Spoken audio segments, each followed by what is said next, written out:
Probably like one of the strongest leaders anywhere in the world, and he's the leader of, right? He's the leader of Turkey. He's a very strong man, as you know, from Hungary, and he's the boss. There's no doubt about it. Hungary fronts on both Ukraine and Russia. If you spill a drop of American blood, we will spill a gallon of yours. You know, Hezbollah is very smart. They're all very smart. Hezbollah and Hamas. Hamas, has anyone ever heard of Hamas terrorists? I want a shield over our country. If you don't like our religion, then we don't want you in our country, and you are not getting in.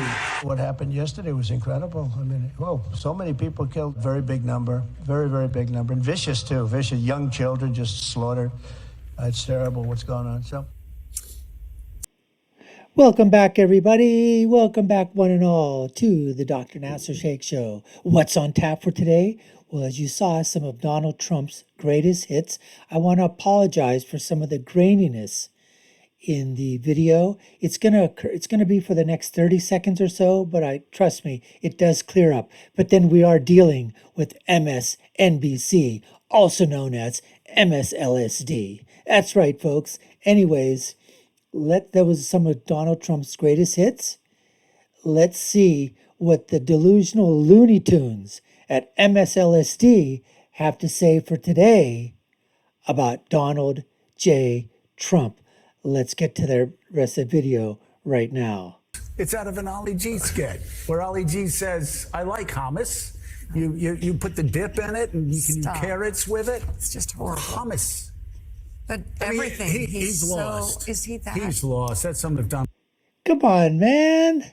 He knows how to pronounce the word Donald Trump, but he's getting you guys to talk about it, which is just absolutely, again, so brilliant. He lives inside your guys' minds up in MSLD because you guys are so freaking delusional. And he's living rent-free up there. He's living rent-free right up there in your mind. Joe and Mika and Al Sharpton and Chris Christie and all you other delusional whack job and nut jobs at MSLSD. He's living there rent-free. He's been there for years. He knows how to pronounce it, but you know what? Hummus. That's right. I'll have hummus. Give me a side of, Syrian bread on the side with that, with some olive oil in a garnish. Anyways, let's continue. Donald Trump's greatest hits on foreign policy, domestic policy. Problems with the fact we didn't even show you who he thinks he's running against.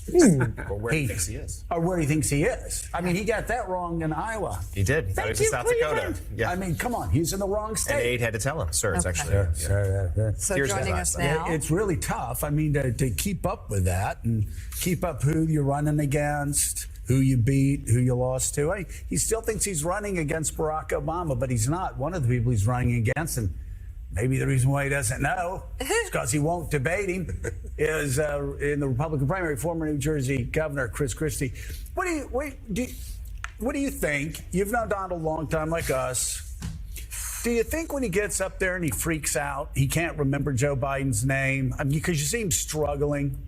Yeah. And by the way, Biden does it too. Yep. So Biden does it too. So people, whenever you say this, go, well, Biden does it. Well, yeah, okay, he does. They're both old men, and they're both doing it. But he keeps saying he's running against Barack Obama, and you see him struggling up there, trying to remember what decade he's in. And he just, what do you think it's the pressure of, just no of 91 counts? Is this the new tactic by the left? That they're now going to basically try to equate Donald Trump's capacity in terms of, if he's all there, comparing that with Joe Biden? Are they actually trying to say that Trump is coming down with dementia now? Is that going to be the new play by the delusional MSLSD? I think it is, folks. I think they're going to try to equate Donald Trump's that so-called, they're going to try to basically, Donald Trump has got dementia just as Joe Biden does. What do you think it is? Yeah, I think it's the stress of what he knows is coming in his criminal problems. And I think this week, because a lot of that stuff was from the last week. Yeah. That's all post Mark Meadows. And I think everybody that's watching needs to understand, from somebody who did this work for 7 years, you don't give Mark Meadows immunity unless the evidence he has is unimpeachable. Oh, yeah. And I said this yesterday. I want Republican voters to understand this. What's going to be happening in March? He's going to be sitting in a courtroom in Washington, D.C., with Mark Meadows 20 feet away from him, saying he committed crimes in front of me on my watch. Not some rogue prosecutor, I want to stop you Joe. a second. He's a former prosecutor. He's a former prosecutor. I want to stop you right there, and I want to underline what I've said, because we have a lot of Democrats watching this show, but as I'm sure you know, we have a lot of Republicans that are watching this show. Rhinos And I just want to say to my Republican friends and that are watching, winos. everybody that's testifying against Donald Trump, they're not editorial writers for the New York Times or primetime hosts at MSNBC. They are all Trumpers who stayed round with table. Trump to the very end. Yeah. Look, this is a guy who was Velcroed to Trump's hip for the entire 2020 campaign and all the post-campaign nonsense. And so this is deadly. It's done. Deadly. He's going to be convicted.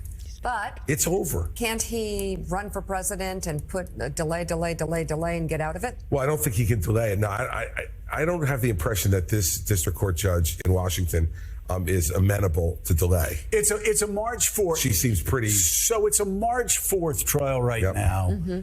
What do you think? Maybe give or take a month. You think the judge may? Yeah, I mean, You've maybe been it through starts in this. April. Maybe not, though. I mean, look, she has not given much at this point into the defense claims for delay. And I think that's why Jack Smith indicted this case with just Trump. Right. Because you don't have multiple defendants. Yes. This is it. He left 6 unindicted Right. co-conspirators, not because he doesn't think they committed crimes, but because he learned from the documents case. Like, I think he made a mistake. In No, by the way, they can bring cases against those other 6 later on Sure. if they don't cooperate. As long as it's in within the Trump's case. statute of limitations, they can. Let me ask you this question. So let's say the trial is in mid-March. Lasts a month. He's convicted by mid-April. And you look at least the evidence we know, it looks like it's an uphill battle for the defense. I know Trump's people are saying, we'll appeal. It's a D.C. Circuit judge, right? It's a judge. It'll go to the D.C. Circuit. I will tell you this thing, folks. When this and if this goes to trial, and then let's say by some chance you get a jury out there that will convict Donald Trump of these bogus charges, it is only going to absolutely solidify.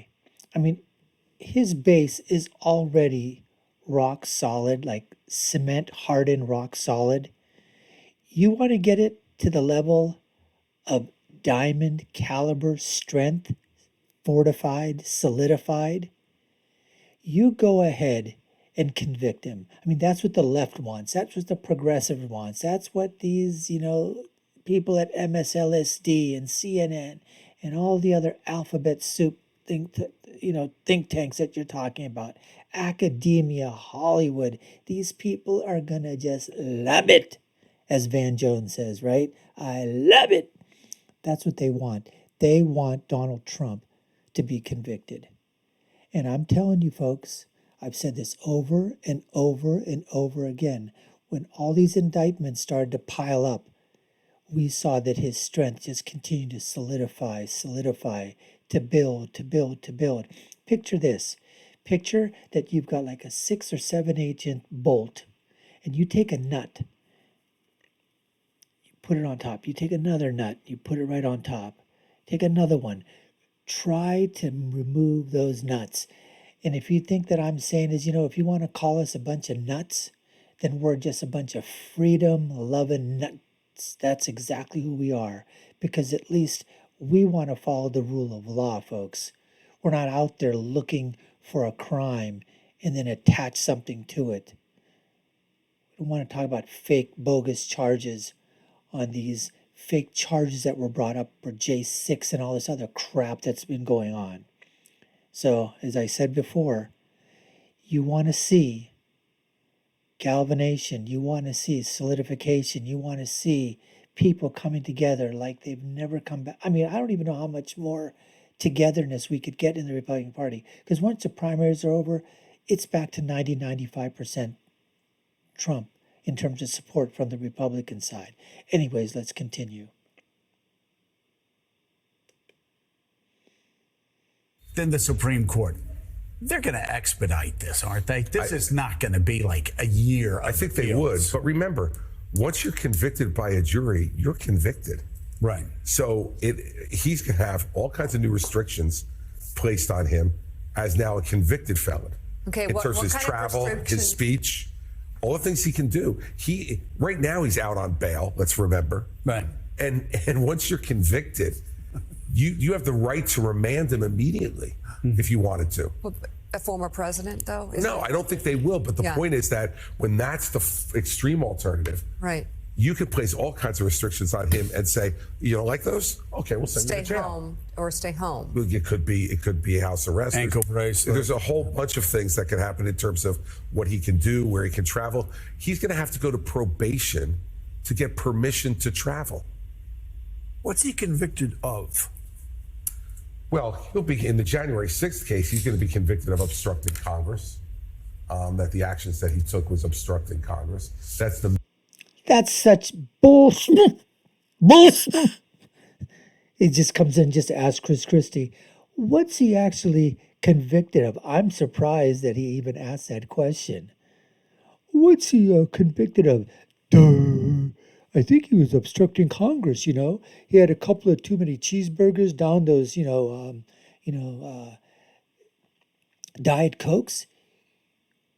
When he was there at the halls of Congress, entering the door to the Congress, he was in the way. And so he was obstructing Congress there. He wouldn't let the congressman, go by because he was a little bit, overweight, says Chris Christie. Take a look here. Oh, aren't those nice little chubby little cheeks there? Aren't those so nice? Oh, yeah, chubby little cheeks there, fat boy. Main and biggest charge that he's going to wind up being convicted of. And I think that Meadows, from what we're reading and being told he's going to say, and it makes sense to me, knowing what was going on then in the White House, is that everyone with any credibility was telling him it wasn't stolen. You didn't lose. You lost. You didn't win. And that's everybody. That's Meadows. That's Pat Cipollone. That's Bill Barr. Right. That's Bill Stepien, his campaign manager. Everybody has testified that they were telling. Yeah, that's what they're all saying right now. If they're doing that, they're just a bunch of turncoat, treasonous liars, because that's not what they were saying back then. But now they want to basically save their own, ASS. So, of course, they're going to come out and say, oh, yeah, we were telling the president that you didn't lose. And, it wasn't stolen. Nothing was going on. Everything was fine. It was all on the up and up.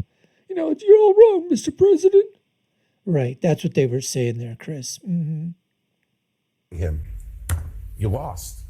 There's nothing here. Add to it that they filed 60 lawsuits to try to challenge the results, and they went 0 for 60.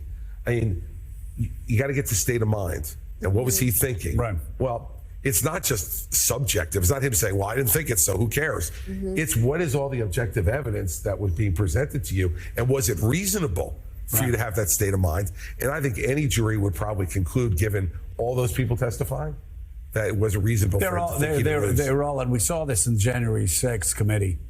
Everybody around him, telling him, give up the ghost, call this off. And as the governor said, not just the 62 federal court decisions against him, the Supreme Court with Alito and Thomas writing a concurring opinion saying, listen, there are not enough votes out there to change this election. But we should hear it on these other grounds. You have the most conservative justices calling BS on Donald Trump as well.